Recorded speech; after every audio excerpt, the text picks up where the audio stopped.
The most deadly thing in software is the concept, which almost universally seems to be followed, that you are going to specify what you are going to do and then do it. NATO Science Committee on Software Engineering, 1968. Some problems seem to never really go away. As a computer science engineer, there is no doubt we have progressed far since 1968. However, some of the hardest problems our predecessors faced are still haunting us. In 1968, they called it the software crisis. This notion that over 60% of software projects end up failing, be it due to missed deadlines, buggy releases, or just outright delivering something the client never asked for.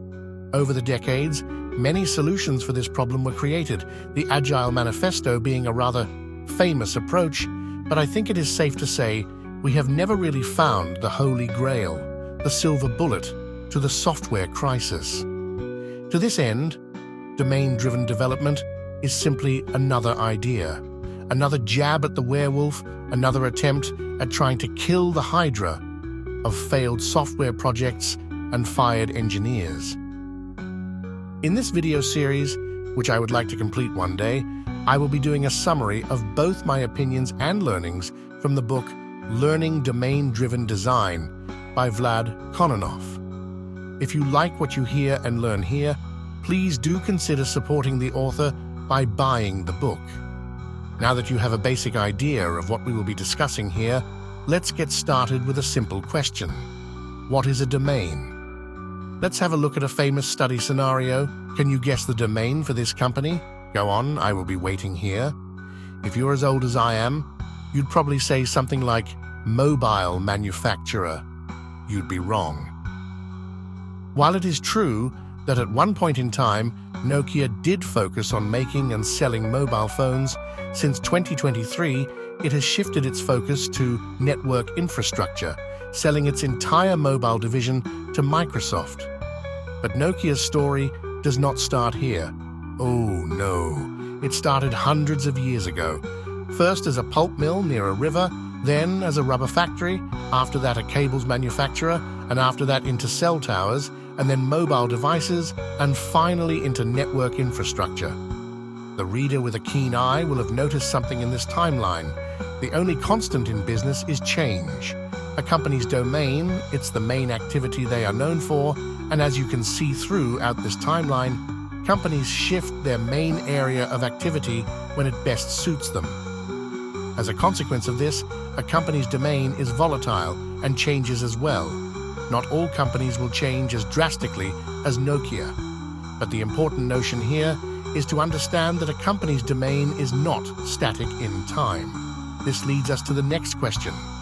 How do you support your company's domain? The answer to this comes in the form of subdomains.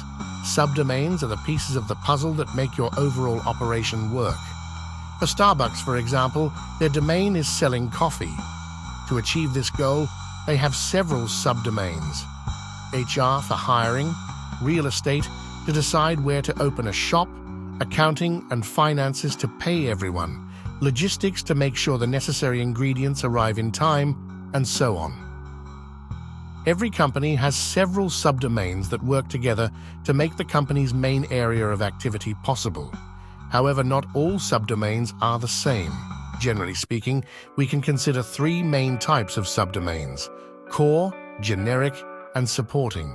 The core subdomain is the source of the company's competitive advantage. It is usually a complex and hard-to-solve problem. Core subdomains need to be complex, for if they are easy, they will be replicated by competitors, thus losing you the advantage. Generic subdomains are usually complex as well, but they are already solved problems. These offer you no competitive advantage, and companies either buy the solutions to the problem or use open-source software. Last but not least, we have the supporting subdomain. This subdomain usually solves simple problems. Because of its simplicity, it offers no competitive advantage, and you can either buy an existing solution or hack one yourself. Each subdomain tries to solve a problem of a given complexity. But not all problems differentiate your business in the same way. As you can see in the graph now presented, there is a gray area called generic supporting. This means that your classification of a problem as a generic subdomain or as a supporting subdomain usually comes down to what is cheaper in terms of cost and maintenance. But why should an engineer care about this, you may ask? Truth is, as programmers, architects, and engineers, in most cases, we won't be the ones driving the business, we will be the ones implementing it. And in a world with limited resources, if you can't understand where your company's priorities lie, then you are in for a bad time. Understanding subdomains will allow you to know where you can experiment with new technologies and who can do what. For example, supporting subdomains often offer you problems ripe to try new paradigms and technologies. They are usually simple to solve and have a low barrier to entrance and maintenance, so you can experiment with them. Alternatively, you can give them to juniors since they offer no competitive advantage, and you can take the opportunity to mentor them. On the other hand, problems related to the core subdomain need to be under the umbrella of the best engineers the company has. The software produced must be agile, resilient to change, and maintainable. Anything less will deter your company's expansion plans by slowing them down to a crawl. This covers the first chapter of the book. Overall, I find this knowledge to be rather interesting, as I feel that if I can identify supporting domain projects, I can volunteer to do them with new technologies. Obviously, I still have to make a good case and convince a few managers, but that is a skill set that is for a whole different type of series. Let me know what you all think in the comments below, and see you next time.